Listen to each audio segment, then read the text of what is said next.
So guys like ಮಾಡಿ share ಮಾಡಿ subscribe ಮಾಡ್ಕೊಳ್ಳಿ. ನಿನ್ನೆ ಲಕ್ನೋ ವರ್ಸಸ್ ಚೆನ್ನೈ ಮ್ಯಾಚ್ ಇತ್ತು, ಒಂದು ಸಖತ್ ಮ್ಯಾಚ್ ಅಂತ ಕೂಡ ಹೇಳ್ಬೋದು. ಅಂಡ್ ಟಾಸ್ ನಾಗಿದ್ದು ಒಳ್ಳೆ ಕೆಲಸ ಮಾಡೋ ನಮ್ಮ K Rahul and dew factor ಕೂಡ ಇರೋದ್ರಿಂದ ಚೇಸ್ ಮಾಡೋಕ್ಕೆ ತುಂಬಾ ಜನ ಇಷ್ಟಪಡ್ತಾರೆ. ಅಂಡ್ ಚೆನ್ನೈ ಅವರು ಫಸ್ಟ್ ಬ್ಯಾಟಿಂಗ್ ಮಾಡಿದ್ರು ಕೂಡ ಎಲ್ಲೋ ಒಂದು ಕಡೆ ಅವ್ರಿಗೆ ಅನ್ಕೊಂಡಂಗೆ ಸ್ಟಾರ್ಟ್ ಸಿಗ್ಲಿಲ್ಲ, ಅವರಿಗೆ ಬೇಗ ವಿಕೆಟ್ಗಳು ಬೀಳಕ್ಕೆ ಸ್ಟಾರ್ಟ್ ಆಯಿತು. ನಿನ್ನೆ ನೀವು ಮೇನ್ ಹೈಲೈಟ್ ನೋಡಿದ್ರೆ ಅಲ್ಲಿ ಚೆನ್ನೈಲಿ ಇಬ್ಬರೇ ಆಡಿದಂಥದ್ದು ತುಂಬಾ ಚೆನ್ನಾಗಿ. ಒಂದು ನಮ್ಮ ಋತುರಾಜ್ ಗಾಯಕ್ವಾಡ್ ನಮ್ಮ ಕ್ಯಾಪ್ಟನ್, ಅಂಡ್ ಆದ್ಮೇಲೆ ಶಿವಮ್ ಡುಬೆ ಅವರು ಪಕ್ಕ ಈ ಸಲ T20 ಇರಲೇಬೇಕು ಅಂತ ಅನ್ಸುತ್ತೆ. ಇವರು ಆ ಲೆವೆಲ್ಗೆ ಆಡ್ತಿರುವಂತ ವ್ಯಕ್ತಿ. ಆ ಸಿಕ್ಸ್ಗಳನ್ನ ಹೊಡಿತಿರೋದು ಏನ್ ಈಸಿಯಾಗಿ ಹೊಡಿತಾರೆ. ಲೆಫ್ಟ್ ಹ್ಯಾಂಡರ್ ಆಡ್ತಿರೋ ರೀತಿ ನೋಡಿದ್ರೆ ಚಂದ, ಅದ್ರಲ್ಲೂ ಡುಬೆ ಹೊಡೆಯಂತ ರೀತಿ ನೋಡಿದ್ರೆ ಕ್ರೇಜ್ ಇರುತ್ತೆ ಅಂತ ಹೇಳ್ಬೋದು. ಸೊ ಇವ್ರ ಜೊತೆ ಇವರಿಬ್ರು ಮತ್ತೆ ಋತುರಾಜ್ ಗಾಯಕ್ವಾಡ್ ಮತ್ತೆ ಶಿವಮ್ ಡುಬೆ ಬಿಟ್ರೆ ಏನಂತ ಕಾಂಟ್ರಿಬ್ಯೂಷನ್ ಬೇರೆ ಕಡೆಯಿಂದ ಬರಲಿಲ್ಲ. ಅಂಡ್ ಎಲ್ಲ ಒಂದು ಕಡೆ ಡ್ಯಾರೆನ್ ಮಿಚೆಲ್ ಅವರು ಅಂತ ಕಾಂಟ್ರಿಬ್ಯೂಷನ್ ಕೊಡ್ತಾ ಇಲ್ಲ. ತುಂಬಾ ಎಕ್ಸ್ಪೆಕ್ಟೇಷನ್ ಇತ್ತು ಅವ್ರ ಮೇಲೆ, ತುಂಬಾ ಚೆನ್ನಾಗಿ ಮಾಡಿದ್ರು ಅಂದ್ಬಿಟ್ಟು. ಬಟ್ ಅವ್ರು ಯಾಕೋ ಸೂಟ್ ಆಗೋ ರೀತಿ ಕಾಣಿಸ್ತಾ ಇಲ್ಲ. ಅಂಡ್ ನಿಮ್ಗೆ ಮೊದಲಿನ ತರ ಟೀಮ್ ಕಾಣಿಸ್ಕೋತಿಲ್ಲ ಚೆನ್ನೈ ಅಂತ ಕೂಡ ಹೇಳ್ಬೋದು. ಏನಕ್ಕೆ ಅಂದ್ರೆ ಮೊದಲು ನಮ್ಮ ಇಂಡಿಯನ್ ಪ್ಲೇಯರ್ ತುಂಬಾ ಒಳ್ಳೆ ಇಂಪ್ಯಾಕ್ಟ್ ನ ಮಾಡ್ತಾ ಇದ್ರು ಚೆನ್ನೈಲಿ, ಬಟ್ ಅದು ಬ್ಯಾಟ್ಸ್ಮನ್ಗಳಾಗಿ ಸೊ ಅದು ಸ್ವಲ್ಪ ಕಡಿಮೆ ಆಗ್ತಿದೆ. ನಿನ್ನೆ ನಮ್ಮ ಜಡೇಜಾ ಕೂಡ ಬೇಗ ಔಟ್ ಆಗ್ತಾರೆ. ಎಲ್ಲ ಹೋದ ಮೇಲೆ ಚೆನ್ನಾಗಿ ಆಡಿದಂತ ಋತುರಾಜ್ ಗಾಯಕ್ವಾಡ್ 100 ಕೂಡ ಹೊಡಿತಾರೆ ಕ್ಯಾಪ್ಟನ್ ಆಗಿ, ಒಂದು ರೆಸ್ಪಾನ್ಸಿಬಿಲಿಟಿ ತಗೊಂಡಿದ್ದಾರೆ. ಅಂಡ್ ಅವರು ಕೂಡ T20 ವರ್ಲ್ಡ್ ಕಪ್ ನಾನು ಇದೀನಿ ಗುರು ಅಂತ ಎತ್ತು ಕೈ ತೋರಿಸ್ತಿರುವಂತದ್ದು. ಏನ್ ಮಾಡ್ತಾರೆ ಏನ್ಕಂತ ಅಂತ ನೋಡ್ಬೇಕು. ಜೊತೆಗೆ ಶಿವಮ್ ಡುಬೆ ಒಬ್ರು. ಅದಾದ ಮೇಲೆ ಲಾಸ್ಟ್ ಅಲ್ಲಿ ನಮ್ಮ ಧೋನಿ ಬಂದಂಥದ್ದು ಫಿನಿಶಿಂಗು, ಒಂದೇ ಬಾಲ್ಗೆ 4 ಸಖತ್ತಾಗಿತ್ತು. ಅಂಡ್ ಆ ಸೌಂಡು ಆ ಕ್ರೇಜು ಸಖತ್ತು ಗುರು. ಸೊ ಇದು ಬಿಟ್ಮೇಲೆ ನೆಕ್ಸ್ಟ್ ಇದ್ದಂಥ ಟಾರ್ಗೆಟ್ 210 ತುಂಬಾ ಹೊಡ್ಸ್ಕೊಂಡ್ರು ಲಾಸ್ಟ್ ಅಲ್ಲಿ ಅಂತ ಕೂಡ ಹೇಳ್ಬೋದು. ಲಕ್ನೋ ಅವರು ತುಂಬಾ ಚೆನ್ನಾಗಿ ಕಂಟ್ರೋಲ್ ಮಾಡಿದ್ರು ಕೂಡ ಬರ್ತಾ ಎಲ್ಲ ಎಕ್ಕುಟ್ಟೋಯ್ತು ಅಂತ ಕೂಡ ಹೇಳ್ಬೋದು. ಅಂಡ್ ಅದಾದ್ಮೇಲೆ ಚೇಸ್ ಮಾಡಕ್ ಬಂದಂತ ನಮ್ಮ ಕನ್ನಡಿಗೆ ಮತ್ತೆ ಕ್ವಿಂಕನ್ ಡಿಕಾಕ್, ಸೊ ಇವರಿಬ್ರು ಬಂದ ಮೇಲೆ ಅವರಿಬ್ರು ಕಡೆಯಿಂದ ಕೂಡ ಕಾಂಟ್ರಿಬ್ಯೂಷನ್ ಇಲ್ಲ, ಬಿಕಾಸ್ ಬೇಗನೆ ಡಕ್ಗೆ ಔಟ್ ಆಗಿದ್ದಂಥದ್ದು ಡಿಕಾಕ್. ಅದಾದ ಮೇಲೆ ಕೆ ರಾಹುಲ್, ಸೊ ಅವ್ರ ಕಡೆಯಿಂದ ಕೂಡ ಅಂತ ಕಾಂಟ್ರಿಬ್ಯೂಷನ್ ಕಾಣಿಸ್ತಾ ಇಲ್ಲ. ಅಂಡ್ ಹೋದ್ ಮ್ಯಾಚ್ ಸಗದಾಗ ಆಡಿದ್ರು. ಈ ಮ್ಯಾಚ್ ಅಲ್ಲಿ ನೀವು ನೋಡಿದ್ರೆ ಅವರು ಒಂದು ಚೇಂಜಸ್ ಮಾಡ್ಕೋತಿದ್ದಾರೆ, ಎಳೆಕ್ ನೋಡ್ತಾ ಇದ್ದಾರೆ ಸ್ಟ್ರೈಕ್ ರೇಟ್ ನ ಇನ್ಕ್ರೀಸ್ ಮಾಡ್ಕೊಳ್ಳೋದಕ್ಕೆ. ಅಂಡ್ ಈಗ ಅವ್ರ ಕಡೆಯಿಂದ ಕೂಡ ಅಂತ ಕಾಂಟ್ರಿಬ್ಯೂಷನ್ ಬರ್ತಾ ಇಲ್ಲ. ಅಂಡ್ ವರ್ಲ್ಡ್ ಕಪ್ ಕೂಡ ಬರ್ತಾ ಇದೆ, T20 ವರ್ಲ್ಡ್ ಕಪ್. ಸೊ ಹಾಗಾಗಿ ಅದು ಕೂಡ ಮೈಂಡ್ ಅಲ್ಲಿ ಇರ್ಬೋದು ಅಂತ ಅನ್ಸುತ್ತೆ. ಅದು ಕೂಡ ಎಫೆಕ್ಟ್ ಮಾಡ್ತಾ ಇರ್ಬೋದು ಅವ್ರ ಗೇಮ್ ಪ್ಲೇಗೆ. ಕೆಲವೊಂದ್ಸ ಏನಾಗುತ್ತೆ ಅವ್ರಿಗೆ ಎಳಿಬೇಕು ಅಂತ ಹೋದಾಗ ಬೇರೆಯವ್ರು ಔಟ್ ಆಗ್ತಾ ಇರ್ತಾರೆ, ಅದು ಕೂಡ ಸ್ಟ್ರೈಕ್ ರೇಟ್ ನ ಕಟ್ ಮಾಡ್ತಿದ್ದ ಕೂಡ ಹೇಳ್ಬೋದು.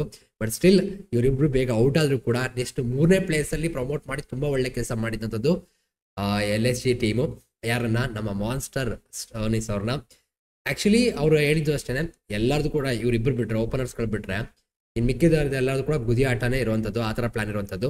ಅಂಡ್ ಅದರಲ್ಲಿ ಮಧ್ಯದಲ್ಲಿ ಪವರ್ ಪ್ಲೇನ ಯೂಸ್ ಮಾಡ್ಕೋಬೇಕಂದ್ರೆ ಒಬ್ಬ ಪವರ್ ಹಿಟ್ಟರ್ ಬೇಕು ಅಂದ್ಬಿಟ್ಟು ಮಾರ್ಕಸ್ ಸ್ಟೋನಿಸ್ ನ ತಕೊಂಡ್ಬಂದಿದಂಥದ್ದು. ಅವ್ರ ಜೊತೆ ಬಂದಂತ ಇನ್ನೊಬ್ಬ ವ್ಯಕ್ತಿ ನಮ್ಮ Devdutt Padikkal. Marcus Stoinis 63 ball 124 ಹೊಡೆದ್ರೆ ನಮ್ಮ ಕನ್ನಡಿಗ 19 ಬಾಲ್ 13. ಅಂದ್ರೆ ದೇವದತ್ ಪಡಿಕಲ್ಗೆ ಏನಾಗಿದೆ ಏನ್ ಕತೆ ಅಂತ ನಿಜವಾಗ್ಲೂ ಗೊತ್ತಾಗ್ತಿಲ್ಲ. ಟೆಸ್ಟ್ ತುಂಬಾ ಚೆನ್ನಾಗಿ ಮಾಡಿದ್ರು ಈ ರೀಸೆಂಟ್ ಟೈಮಲ್ಲಿ. ಸೊ ಮೇ ಬಿ ಅವ್ರು ಟೆಸ್ಟ್ಗೆ ಫೋಕಸ್ ಮಾಡ್ಬೇಕಂತ ಅನ್ಸುತ್ತೆ. ಯಾಕೋ ಅಂತ ಟಚ್ ಕಾಣಿಸ್ತಾರೆ. ನಮ್ಮ RCB ಬಿಟ್ಟ ಮೇಲೆ ಬೇರೆ ಕಡೆ ಎಲ್ಲೂ ಕೂಡ ಅಂತ ಕಾಂಟ್ರಿಬ್ಯೂಷನ್ ಬರಲಿಲ್ಲ ಅವ್ರ ಕಡೆಯಿಂದ ಬ್ಯಾಟಿಂಗ್ ಅಲ್ಲಿ. ಒಂದ್ ಕಡೆ ಸೂಪರ್ ಸ್ಟಾರ್ ಋತುರಾಜ್ ಗಾಯಕ್ವಾಡ್ ಯಾವ ರೀತಿ ಆಗ್ತಾರೆ ಆ ರೀತಿ ಆಗ್ತಾರೆ ಅಂತ ಅನ್ಕೊಂಡ್ವಿ. ಬಟ್ ಎಲ್ಲೋ ಸ್ವಲ್ಪ ದಾರಿ ತಪ್ಪಿದಾರೆ ಅಂತ ಅನ್ಸುತ್ತೆ. ಅಂದ್ರೆ ಏನಂದ್ರೆ ತುಂಬಾ ಸ್ಟ್ರಗಲ್ ಪಡ್ತಾ ಇದಾರೆ. ಅಂದ್ರೆ ಅವ್ರನ್ನ ಇಂಪ್ಯಾಕ್ಟ್ ಪ್ಲೇಯರ್ ಆಗಿ ಕರ್ಕೊಬರೋದು ಏನಿತ್ತು ಅಂತ ಗೊತ್ತಿಲ್ಲ, ಬೇರೆ ಇರ್ಲಿಲ್ವ ಏನೋ ಗೊತ್ತಿಲ್ಲ. ಬಟ್ ತಪ್ಪು ಮಾಡಿದ್ರು. ಅಂಡ್ ಅಲ್ಲಿ ಇದೇ ಮ್ಯಾಟರ್ ಆಗ್ತಿತ್ತು ಅನ್ಕೋತೀನಿ ಮ್ಯಾಚ್ ಸೋಲೋದು ಕೂಡ, ಬಿಕಾಸ್ ಲಾಸ್ಟ್ ಅದೇ ರೀತಿ ಆಗಿದ್ದಂಥದ್ದು. ಇಲ್ಲಿ ಸಿಕ್ಕಾಪಟ್ಟೆ ಬಾಲ್ ತಿಂದ್ರು ಅಂಡ್ ಸ್ಟ್ರೈಕ್ ಮಾಡ್ತಾ ಇಲ್ಲ, 4ಗಳು 6 ಏನು ಬರ್ತಾ ಇಲ್ಲ. ಸೊ ಸಿಕ್ಕಾಪಟ್ಟೆ ಲೋ ಇದ್ದಾರೆ ಕಾನ್ಫಿಡೆನ್ಸ್ ಲೆವೆಲ್ ಅಲ್ಲಿ. ಇವ್ರನ್ನ ಇಂಪ್ಯಾಕ್ಟ್ ಪ್ಲೇಯರ್ ಆಗಿ ತಗೊಬರೋದ್ರಲ್ಲಿ ಏನ್ ಅರ್ಥ ಆಯ್ತು ಅಂತ ಗೊತ್ತಿಲ್ಲ. ಬಟ್ ಅದು ಬ್ಯಾಡ್ ಮೂವ್ ಆಗಿತ್ತು, ಮ್ಯಾಚ್ ನೇ ಲಾಸ್ ಮಾಡ್ಕೋಬೇಕಾಗಿತ್ತು ಅದು ಒಂದು ಇದರಿಂದ. ಸೊ ಅದಾದ್ಮೇಲೆ ಬಂದಂಥದ್ದು ಸ್ಟೋನಿಸ್ ಜೊತೆ ಒಂದು ಒಳ್ಳೆ ಇನ್ನಿಂಗ್ಸ್ ಆಡಕ್ ಸ್ಟಾರ್ಟ್ ಮಾಡಿದಂಥದ್ದು ಪೂರನ್ ಬೇರೆ ಸೀಸನ್ ಇದ್ದಂಥ ರೀತಿಗಳು ಬೇರೆ. 1-2 ಸೀಸನ್ ಇಂದ ಲಕ್ನೋಗೆ ಬಂದ ಮೇಲಂತೂ ಕ್ರೇಜಿ ಫಾರ್ಮ್ ಇದ್ದಾರೆ, ಸಕ್ಕತ್ತಾಗಿ ಆಟ ಆಡ್ತಿದ್ದಾರೆ. ನೆನೆ ನಿಜವಾಗ್ಲೂ ಕಷ್ಟ ಆಗ್ತಿತ್ತು, ರನ್ ರೇಟ್ ಕೂಡ ಜಾಸ್ತಿ ಆಗ್ತಿತ್ತು, ರಿಕ್ವೈರ್ ರನ್ ರೇಟು. ಆದ್ರೂ ಕೂಡ ಸ್ಟೋನಿಸ್ ಬಾರನ್ನ ಕಡಿಮೆ ಮಾಡಿದ್ರು, ಬಿಕಾಸ್ ಆ ಟೈಮಲ್ಲಿ ಸ್ಟೋನಿಸ್ಗೂ ಕೂಡ ಸಿಕ್ಕಾಪಟ್ಟೆ ಮಿಡಲ್ ಮಾಡಕ್ ಆಗ್ತಿರಲಿಲ್ಲ, ಬೌಂಡ್ರಿ ಬರ್ತಾ ಇಲ್ಲ, ಕೆಲವೊಬ್ರು ಬೌಲರ್ಗಳನ್ನ ಮಾತ್ರ ಟಾರ್ಗೆಟ್ ಮಾಡ್ತಾ ಇದ್ರು. ಸೊ ಇಂಥ ಟೈಮಲ್ಲಿ ತುಂಬಾ ಹೆಲ್ಪ್ ಮಾಡಿದಂಥದ್ದು ನಿಕೋಲಸ್ ಪೂರನ್ ಅವರು ಆಡಿದಂಥ ಇನ್ನಿಂಗ್ಸ್. 15 ಬಾಲ್ಗೆ 34 ಸಖತ್ ನಾಕ್ ಅಂತಾನೆ ಹೇಳ್ಬೋದು. ಆ ವ್ಯಕ್ತಿಗೆ ಪವರ್ ಅಂತ ಇದೆ, ಕಚ್ಕೋತು ಅಂದ್ರೆ ಮುಗೀತು. ಸೊ ಇಡೀ ಮ್ಯಾಚ್ ನ ಟರ್ನ್ ಮಾಡ್ತಾ ಇರುವಂಥದ್ದು.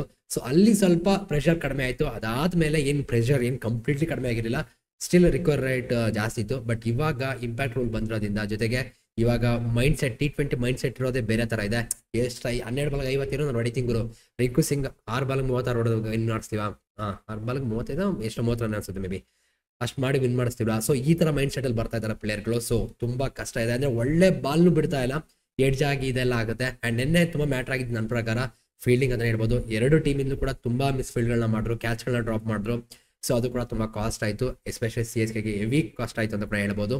ಅಲ್ಲಿ ಅದಾದ್ಮೇಲೆ ಮಾರ್ಕಸ್ ಸ್ಟೋನಿ ಜೊತೆಗೆ ಬಂದು ಆಡಿದಂಥದ್ದು ನಮ್ಮ ದೀಪಕ್ ಕೂಡ ಅವ್ರ ಕಡೆ ಒಳ್ಳೆ ಇನ್ನಿಂಗ್ಸು, ಅದು ಕೂಡ ಪ್ರತಿ ರನ್ ಓವರ್ ಕೂಡ ಬ್ಯಾಕ್ ಟು ಬ್ಯಾಕ್ 4ಗಳು ಬರುತ್ತೆ, ಅಲ್ಲಿ ಮಿಸ್ ಫೀಲ್ಡ್ ಆಗುತ್ತೆ, ಕ್ಯಾಚ್ ಹಿಡಿಯುವಂತ ಕ್ಯಾಚ್ಗಳನ್ನ ಬಿಡ್ತಾರೆ ದೀಪಕ್ ಚಾರು. ಸೊ ಇದೆಲ್ಲ ತುಂಬಾ ವಿಷಯಗಳಿದೆ. ಬಟ್ ಆದ್ರೂ ಕೂಡ ಲಾಸ್ಟ್ ಓವರ್ ಅಲ್ಲಿ 6 ಬಾಲ್ಗೆ 17 ಹೊಡೆಯುವಂಥದ್ದು ಈಸಿ ಇಲ್ಲ. ಅದ್ರಲ್ಲೂ ಕೂಡ ಮುಸ್ತಫಿಜರ್ಗೆ ಕೊಡ್ತಾರೆ.